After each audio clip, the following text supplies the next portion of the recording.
so right. We went from the bonus content being about like murder and fraud documentaries to like Yes. our mothers love Our us mothers, and we love them. And we have close, positive relationships with our mothers. Yeah, so cute. Yeah, Anywho, we are so let's cute. ruin it with this episode. You know what? I'm so glad you said something. And listeners, welcome to Story Sirens, the podcast where we deep dive into myths and legends around the world. My name is Sarah. And I'm Yenny, and we are so happy that today marks our 30th episode! We are officially old. Wait, are we? We are. I can already feel our backs hurting. Honey, they've been hurting for a while now. We, like the hosts here, are already in our 30s. Ah, this is true. But, 30s aside, we'd like to take a moment to thank our subscribers, our followers, our listeners for tagging along on this weird and fun ride with us. Yes, we love to share our banter with you, but also educate you in all of the crazies this world has to offer. And is it crazy? Today's episode is sure to leave us thinking twice about an object that we all have in our house. One that is said to hold immense power, more than we know. Get ready as we deep dive into mirrors. Ooh. You're going to be going, ooh, a lot today. Mirrors, or objects that show our reflections, have been around since the dawn of time. The earliest humans had ponds or rivers to see themselves. Centuries later, polished metal was used to see one's likeness. And then, in the 12th century, craftsmen would find that glass with a metal background was the way to go. A little bit later on, in the 1800s, German chemist Justus von Liebig made the discovery that coating glass with a solution of silver nitrate in ammonia and then exposing it to vapors of formaldehyde would cause a, shall I say beautiful, chemical reaction. This would create a thin layer of metallic silver that stayed on the glass, creating the perfect mirror. As much as I love this perfect mirror and I'm so thankful for his invention, that laboratory stank. So that's what I was about to say. So okay. Apparently it was very dangerous to do this because of all the chemicals going in. Obviously now in the 21st century, things have changed. Everything's done, like in like a sealed tight place. Because this is mostly how mirrors are done. Yeah. But back in the day, it was very expensive. Yeah, you've got dangerous. Ventilators, respirators, everything's hermetically sealed. You've got air purifiers, but yeah, you pair formaldehyde and ammonia. You're going to be dizzy. So you're going to be dead. Go back. You'll be dead. Let's go back to how the earliest humans saw themselves, through water. How is it that we can see our reflection in sitting water, or a river, pool, pond, heck, even a puddle? Water is transparent, isn't it? Well, not exactly. While we are looking at the water, light rays can hit it at a certain angle and then bounce back, creating an image that our eyes and brain takes as reflections. The calmer the water, the more clear the reflection is. Bring up Pocahontas, won't you? And that's usually because ripples in the water disturb the light rays doing their thing. And I always think of Pocahontas here because she looks in the river. She's like, what's around the riverbed? I love that. Yes. And that's and then it ripples, and then you see her face go, and I'm like, she sees Cocoam as she's trying to figure out what do I do? Where do I go? Who am I? Yes. Who am I?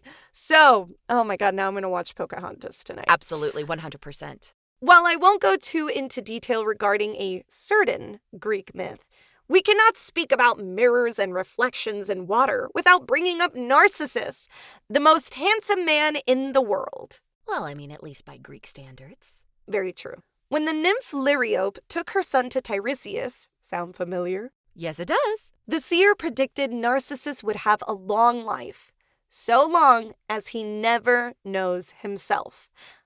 Odd thing to say, huh? Well, Narcissus broke not one but two hearts, and the goddess Nemesis cursed him with a prayer of a broken-hearted suitor, who said, "So may he himself love, and not gain the thing he loves." Anywho, all that rejection and cursing made him very thirsty, and he went to the pool. I'm sorry. No, keep going. And he went to the pool to grab a quick drink. You should know that anytime I am in charge of doing an episode, the writing is different. Listen, all I have to say is I feel like this is excellent revenge for all the times I'm like, oh yeah, this is fairy tales, folklore's logic. And you're like, wait, what's going on? Why is this justified? I'm like, just go with it. Just go with it. So you know what this is, Yenny? Revenge. Revenge. So anyway, Narcissus was thirsty and he went to a pond. Okay. Yes, and he had a quick little sippy sip. As he leans down to drink, he sees his reflection and goes, oh my God, who is that? Oh. Who is this handsome man? Hi there, cutie. Immediately, two things happen during this. Tiresias' prophecy comes true, and the curse that Nemesis placed on him also comes true. Double whammy. He deeply falls for himself, but of course, his reflection wants absolutely nothing to do with him. His passion was so deep that Narcissus falls into despair and dies staring at himself, eventually turning into a white and gold flower, which is still named Narcissus to this day. Rumor has it he is currently in the underworld, staring at his reflection on the river Styx. Dear goodness. And friends, don't worry, we will be covering more in depth Narcissus, Echo, and other rejected suitors in a later episode. This story gave way to many being called narcissistic for enjoying their reflection a tad too much.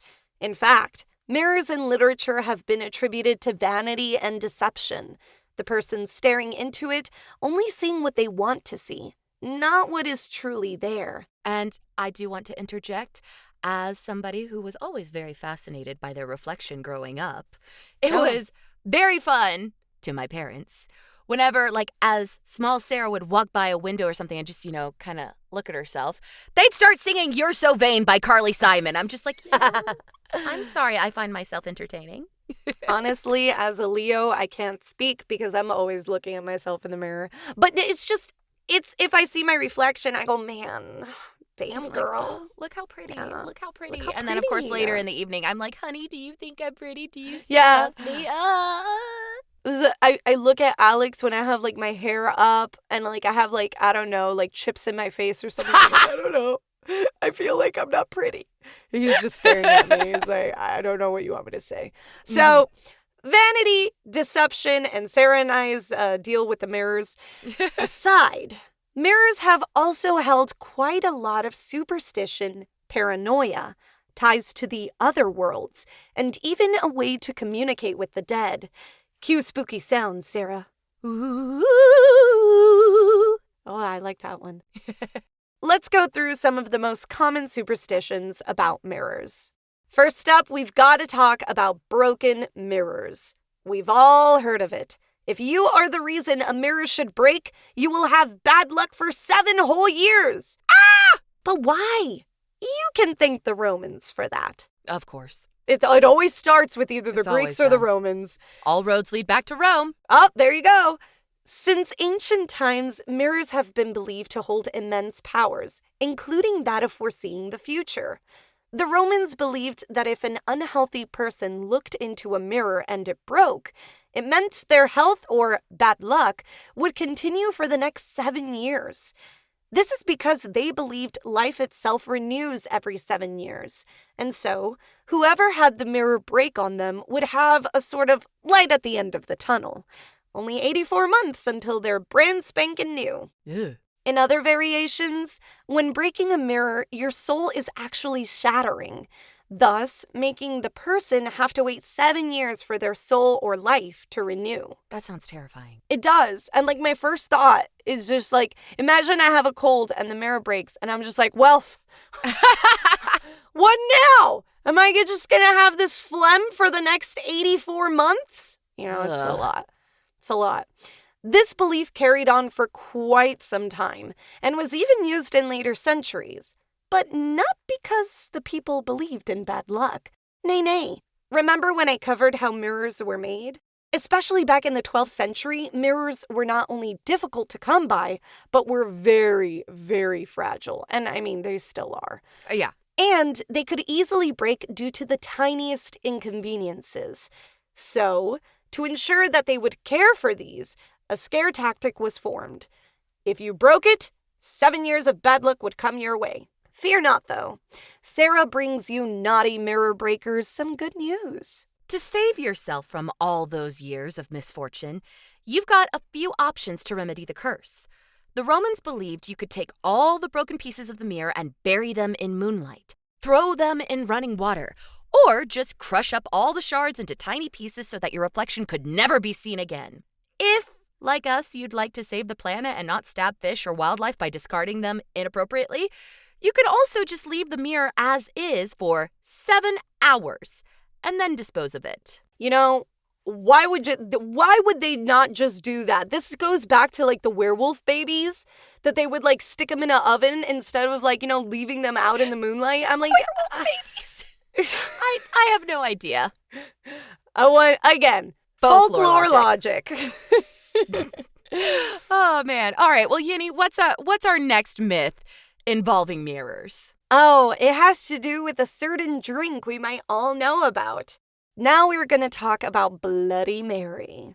Sarah, as a kid, were you ever dared to turn off the lights, look into the mirror, and say Bloody Mary 3 times? Yes, but this was also at the same slumber parties where we would watch Supernatural, so all of us chickened out of it.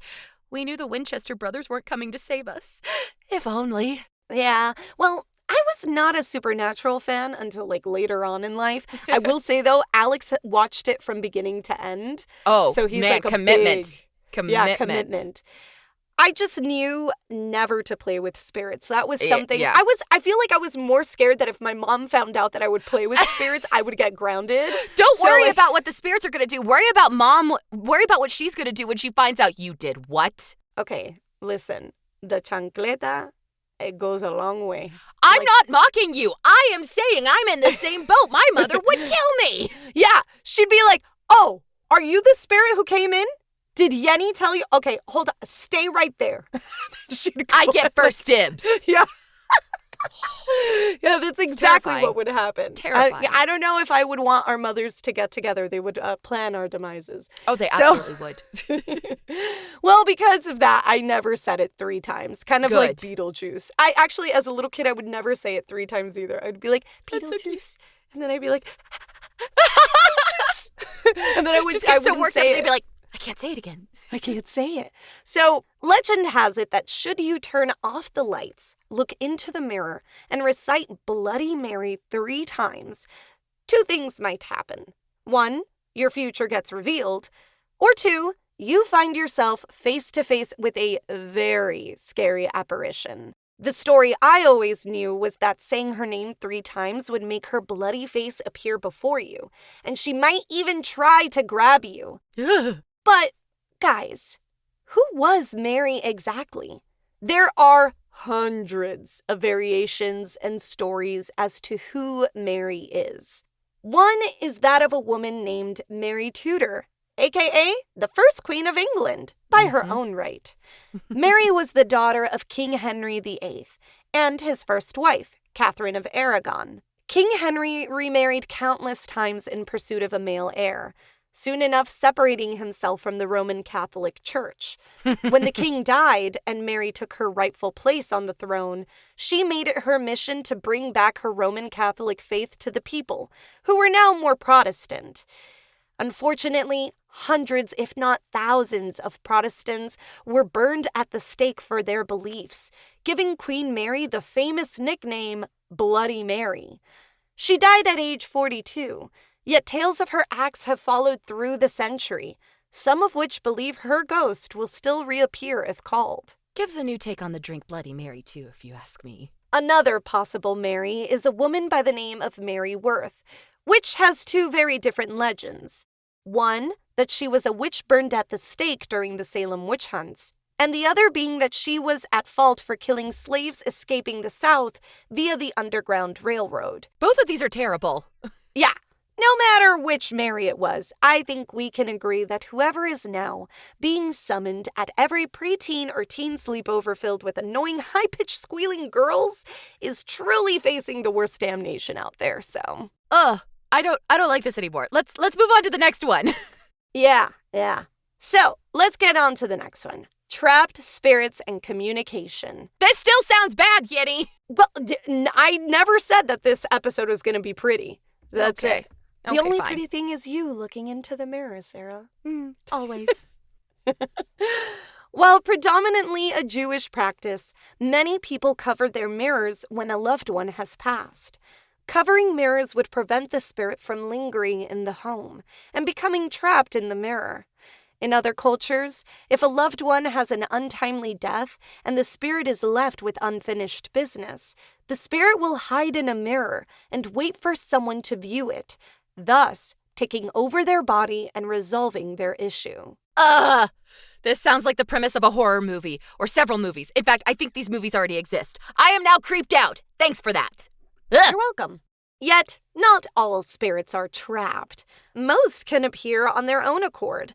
Some legends state that on Hallows' Eve or in the new year, if you turn off the lights, light a candle, and speak the name of a past loved one, they may just appear. Spirits appearing on Hallows' Eve correlates with our previous episode about Halloween and how it is a time when the boundary between the living and the dead is the weakest. Check out episode 9 for more Halloween history. But I'd also like to say, leave your loved ones alone. Yeah. While Yenny was explaining this aspect, I'm just over here just shaking my head going, no, don't do it. Don't do it. They wanna rest. Let them rest. They don't want to know about your life right now. They're already watching you. You mess up your life, be all messy.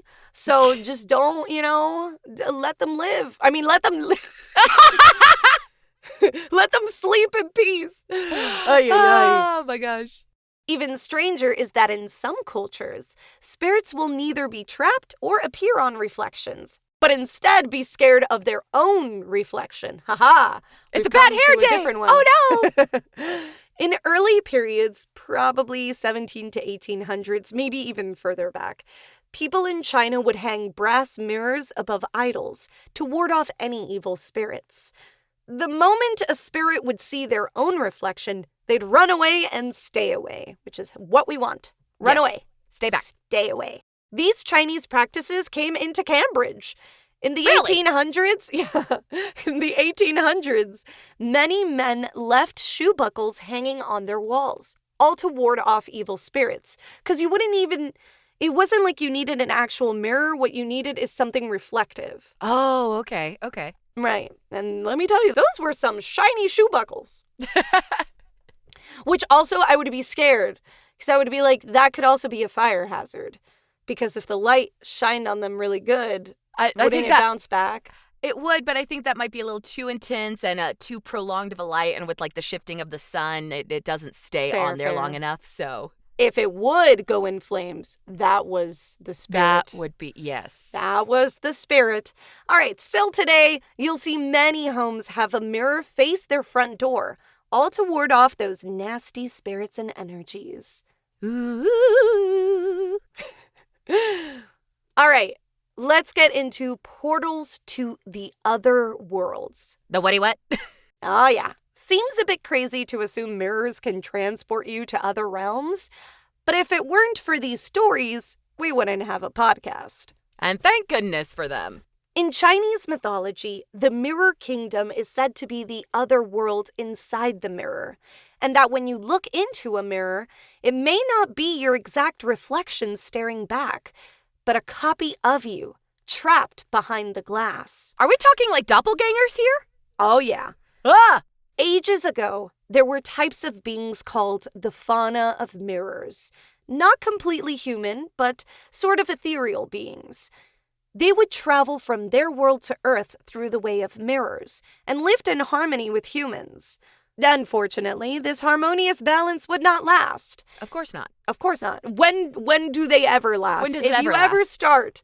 If you're starting our podcast now, no matter what, the harmonious balance just never lasts. Never. Well, soon enough, the fauna invaded Earth and caused havoc. Emperor Huangdi named the legendary Yellow Emperor. I'm sorry. You're okay. I'm laughing because I want to know if there's other colored emperors. Was like there the an fairy orange books, emperor? right?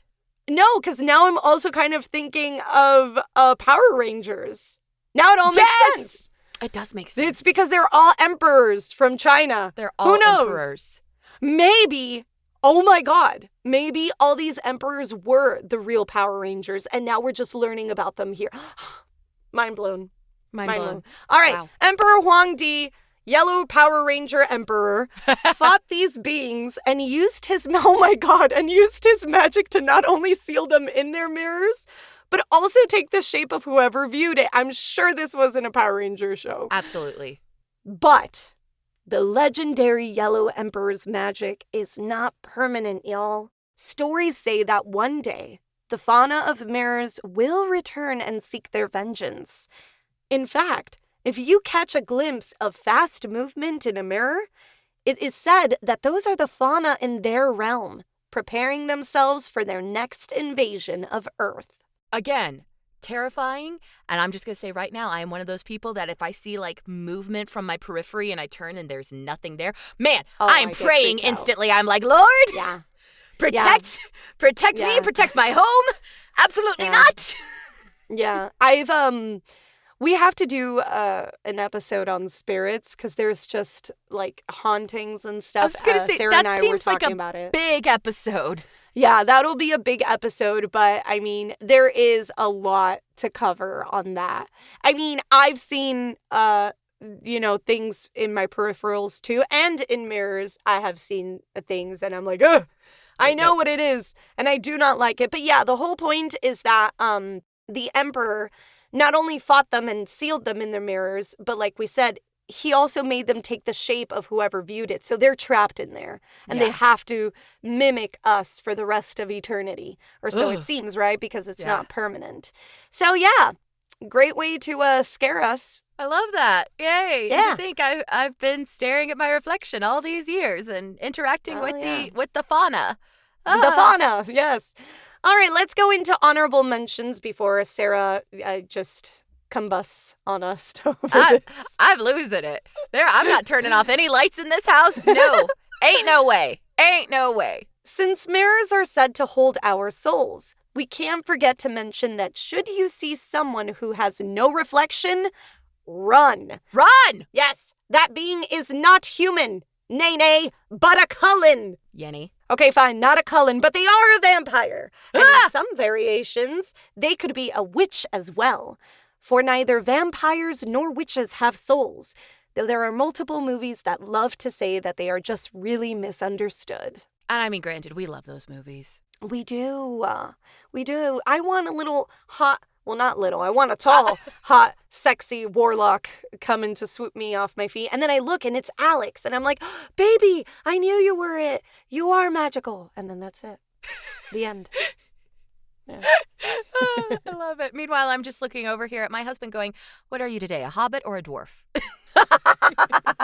Short King's rule. I love it. That's my man. Well, talking about hobbits and dwarfs, in literature, specifically Gothic literature, yes, mirrors are heavily used, whether it be gateways to other worlds, a method of connection to the dead, or even used as a way to see into the character's heart and soul, aka their true intentions.